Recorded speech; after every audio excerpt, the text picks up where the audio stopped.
Olha, você vai ver no Câmara com Notícia. O presidente da Câmara se reúne com o presidente do Tribunal Superior Eleitoral.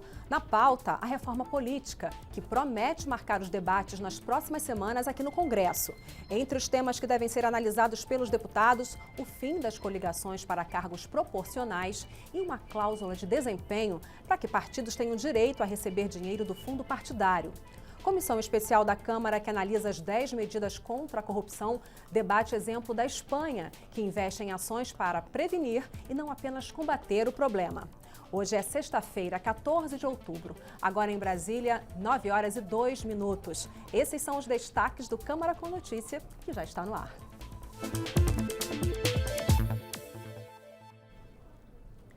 O presidente da Câmara, deputado Rodrigo Maia, se reuniu nesta quinta-feira com o presidente do Tribunal Superior Eleitoral, o ministro Gilmar Mendes. Na pauta do encontro, a reforma política, que está em análise aqui no Congresso. Após o encontro com o presidente do Tribunal Superior Eleitoral, o ministro Gilmar Mendes, o presidente da Câmara, deputado Rodrigo Maia, afirmou que a reforma política em análise na Câmara e no Senado deve ser votada até o fim de novembro. Na próxima semana, um grupo de senadores e deputados deve iniciar a discussão para uma proposta de sistema eleitoral. A gente precisa mudar o sistema eleitoral, é mais importante, é mais legítimo, porque os culpados de o Brasil ter hoje 35 partidos, 27 partidos na Câmara, são os próprios políticos. E não seria justo, do meu ponto de vista, apenas uma emenda para reduzir o número de partidos. Eu acho que pode ser aprovado assim, contanto que a gente crie um novo sistema que possa responder a duas perguntas que eu acho muito objetivas. Qual é o sistema que pode legitimar a política e como é que você vai financiar a política? Ainda durante o encontro, o presidente do Tribunal Superior Eleitoral, o ministro Gilmar Mendes, pediu urgência na aprovação do projeto que cria o Registro Único Civil. Precisamos que o Congresso aprove o projeto, daqui a pouco será aprovada a urgência e depois nós vamos avançar. Nosso trabalho também agora, depois das eleições, nós vamos intensificar o trabalho da biometrização. Nós temos hoje, você sabe, mais de 40 milhões de pessoas já biometrizadas e vamos avançar nesse sentido em relação aos estados que estão mais atrasados. Em novembro, deve chegar à Câmara a proposta de reforma política que está sendo discutida lá no Senado. O texto inclui o fim das coligações para cargos proporcionais, como o de deputado federal, e uma cláusula de desempenho para que partidos tenham direito a receber o dinheiro do fundo partidário. A Comissão Especial da Câmara, que analisa as 10 medidas contra a corrupção, recebeu nesta quinta-feira mais contribuições para o projeto. Dessa vez foram ouvidos representantes do Colégio Notarial do Brasil, que trouxeram da Espanha o exemplo de ações bem-sucedidas para prevenir e não apenas combater a corrupção. O Colégio Notarial do Brasil trouxe para os membros da Comissão Especial a experiência bem-sucedida da Espanha. O país europeu criou uma agência para monitorar as movimentações em todos os cartórios que notificam qualquer sintoma de irregularidades. O presidente da entidade explica melhor como isso pode ajudar ao combate do desvio do dinheiro público aqui no Brasil.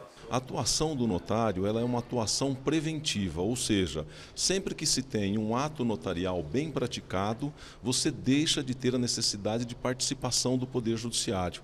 Então, o notário agindo de forma preventiva nas relações jurídicas, você terá sim prevenção contra os atos de corrupção e lavagem de dinheiro, como por exemplo, a criação de empresas com pessoas que não são seus verdadeiros titulares, a venda e compra de imóveis com dinheiro fruto de corrupção ou de lavagem de dinheiro, onde aparecem os laranjas, aquelas pessoas que são interpostas pelos verdadeiros proprietários. Tudo isso o notariado brasileiro pode prevenir e pode ajudar o país a ter um combate mais efetivo a esse tipo de crime. Para o relator da Comissão Especial, deputado Onyx Lorenzoni, do Democratas Gaúcho, a experiência espanhola, apoiada pelos notários do Brasil, é um avanço e tanto em um ponto que não é coberto pelo projeto original, a prevenção do crime. Onde é que se encaixa a experiência espanhola para nós? É uma inovação feita na Europa, onde os cartórios, os tabeliães, o notariado, como é o termo técnico que reúne a todos eles criaram uma agência e eles monitoram toda e qualquer compra, aquisição, estabelecimento de empresa. Para quê? porque na lavagem de dinheiro ela é uma prática corrente, quer na corrupção contra o setor público, quer no tráfico de drogas, quer no terrorismo, né? E eles enfrentam problemas dessa ordem lá. Então eles têm tido uma eficácia muito grande em mapear e identificar movimentos que depois, quando investigados, vão representar mesmo lavagem de dinheiro. Então, na verdade, eles vêm no contexto da prevenção, né? E por isso que é muito valioso e a gente pode sim, dependendo da legislação brasileira, fazer as adaptações. A Comissão de Defesa dos Direitos das Pessoas com Deficiência aprovou um projeto que trata do reaproveitamento de policiais militares e bombeiros aposentados por causa de alguma deficiência física. Confira na reportagem. Minas Gerais dá o exemplo. Por lá, o reaproveitamento de policiais e bombeiros com deficiência deu certo. Nós temos casos concretos em Minas Gerais de policial que falta uma perna, que teve uma perna decepada, conseguiu colocar uma prótese e hoje está trabalhando no serviço operacional. Quem vê na rua não imagina que tem uma prótese na perna. A Polícia Militar e o Corpo Bombeiro tem vários setores que eles poderão ser aproveitados, como no Copom, ou seja, no CIAD, que é onde os policiais recebem as ligações da sociedade, pelo 190, como também as sessões internas da Polícia Militar, onde formaliza escalas. Pela proposta aprovada, os reaproveitados terão direito a receber salário. Pretendemos com esse projeto é corrigir uma deficiência da lei que impõe essa aposentadoria compulsória, tirando a cidadania, tirando a dignidade e tirando progressão na carreira que esse policial possa ter ainda. Então esse projeto visa isso, recuperar a cidadania e dar ao próprio Estado uma mão de obra qualificada que ele não pode jogar fora por conta dessa discriminação que se faz hoje. Vem na hora certa e vai ser de grande aproveito para esses guerreiros que foram mutilados no dia a dia defendendo a sociedade. Um projeto aprovado aqui na Câmara obriga novos edifícios a usarem água de uma forma mais racional. Pela proposta, os prédios teriam que ter um sistema integrado de captação e reutilização da água das chuvas. A ideia é economizar o recurso natural para as próximas gerações. O consumo de água no mundo cresceu 2 vezes mais do que a população nas últimas décadas, segundo um estudo da Unesco. O órgão das Nações Unidas estima que a demanda ainda cresça 55% até 2050. No ritmo atual de aumento do consumo, em 2030, o mundo vai enfrentar um déficit de 40% no abastecimento de água. E no Brasil não é diferente. O consumo só vem aumentando. O projeto aprovado pela Comissão de Meio Ambiente torna obrigatória a reutilização da água. As águas das chuvas seriam usadas para lavar vidros, calçadas, pisos, carros e para a irrigação de hortas e jardins. Já as águas escoadas de tanques, pias e chuveiros seriam reaproveitadas em descargas. Mas como isso funcionaria na prática? Ele prevê que na aprovação dos novos empreendimentos imobiliários, grandes empreendimentos imobiliários, já seja definido, já seja separado os locais para água de reuso, né, e para água potável. Então a água, né, geralmente só vem para água potável. E o outro aspecto que também é tratado e coloca aí para as empresas de saneamento, seja ela pública ou privada, é de que elas têm que perseguir, têm que ter uma obrigação de resolver o problema do desperdício de água. O relator da proposta incluiu outra obrigação no texto. Os prédios teriam que corrigir as falhas da rede hidráulica para evitar vazamentos e melhorar a distribuição. O condomínio também teria que coibir ligações irregulares. Ele acredita que tudo isso vai ajudar a criar uma cultura de reuso e economia de água. À medida que você reduzir as perdas e obrigar as empresas de saneamento a corrigir as falhas na tubulação, colocar medidores também para que as pessoas tenham com mais racionalidade essa utilização. E também eu estou sugerindo medidas também de educação ambiental, porque à medida que a população for educada, nós estaremos utilizando uma quantidade mais racional. Até porque o crescimento da utilização de água dos brasileiros é maior do que a média mundial. Você já viu nesta edição do Câmara com Notícia. O presidente da Câmara se reúne com o presidente do Tribunal Superior Eleitoral e na pauta a reforma política, que promete marcar os debates nas próximas semanas aqui no Congresso. Comissão especial da Câmara que analisa as 10 medidas contra a corrupção debate exemplo da Espanha, que investe em ações para prevenir e não apenas combater o problema. Agora em Brasília, 9h11. Você vai ver depois do intervalo. Não pode ser a qualquer hora. Comissão de Defesa do Consumidor aprova projeto que estabelece normas para as ligações telefônicas de empresas, cujo objetivo é a cobrança de dívidas.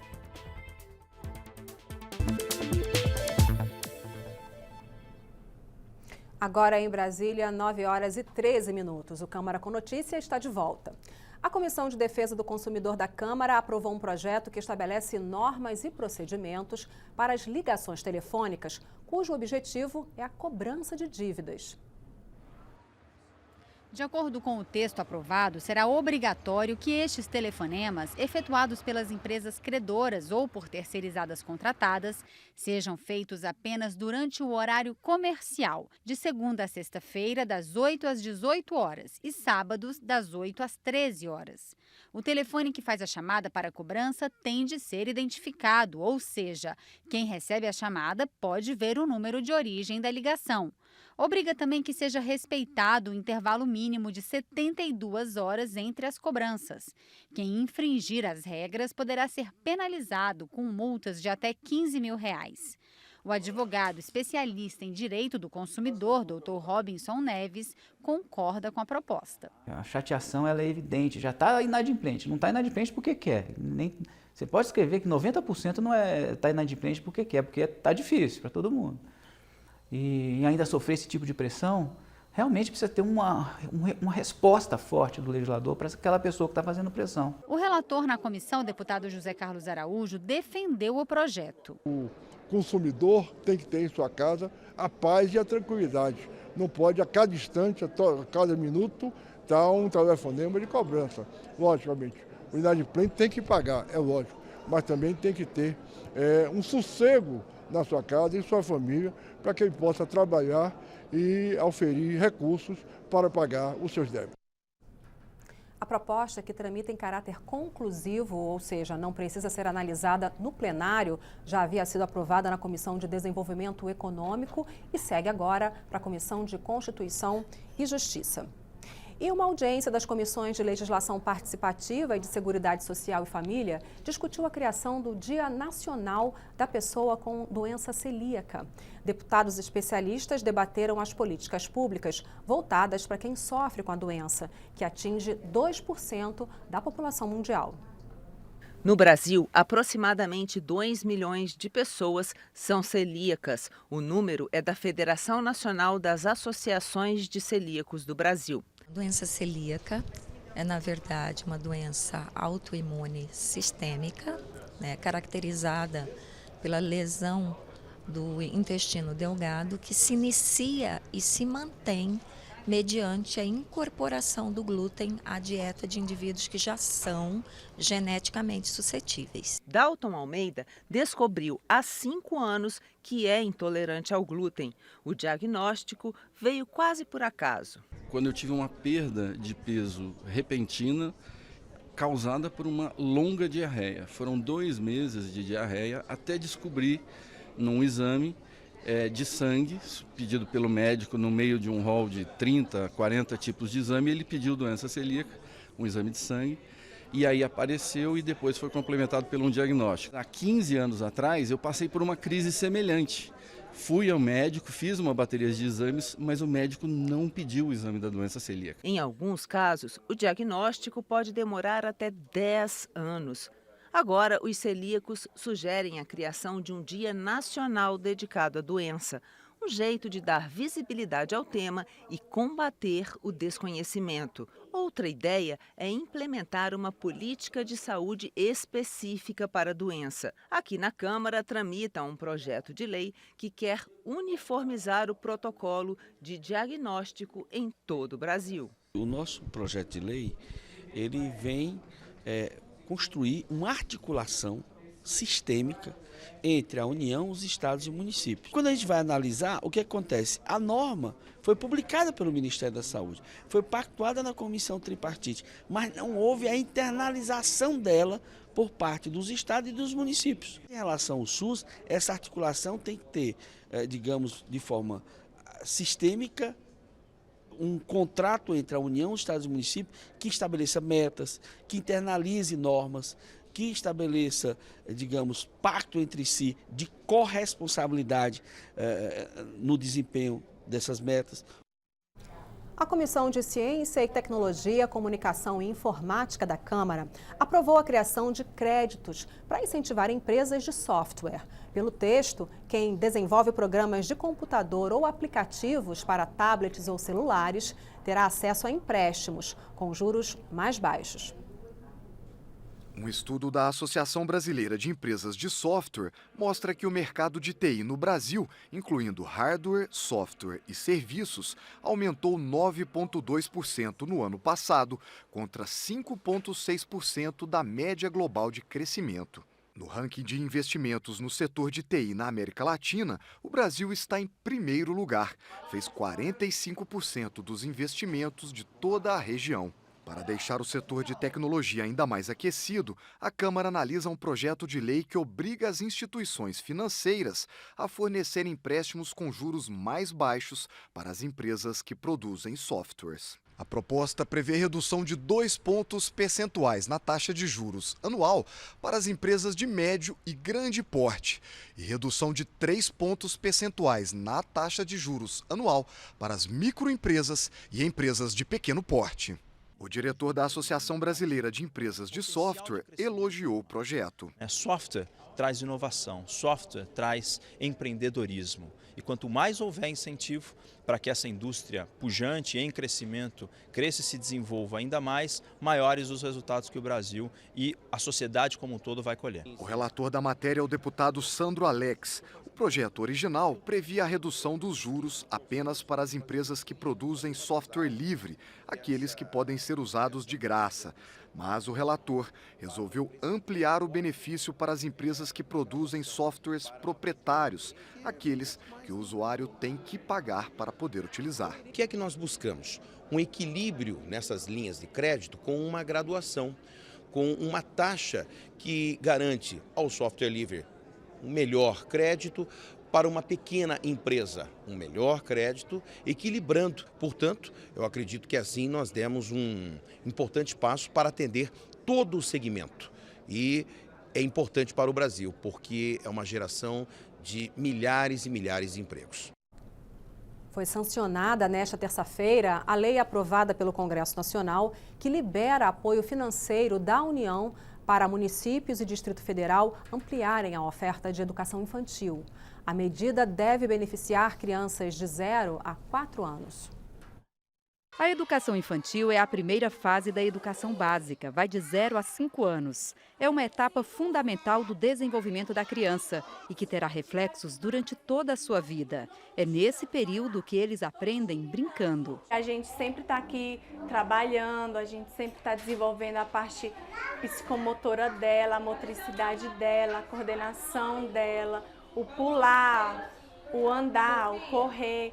Então a gente sempre está brincando com ela, porque na brincadeira que a criança aprende. O Congresso aprovou uma medida provisória para ampliar o número de vagas e matrículas nas creches para crianças de até 4 anos, cujos pais sejam atendidos pelo Bolsa Família ou pelo benefício de prestação continuada.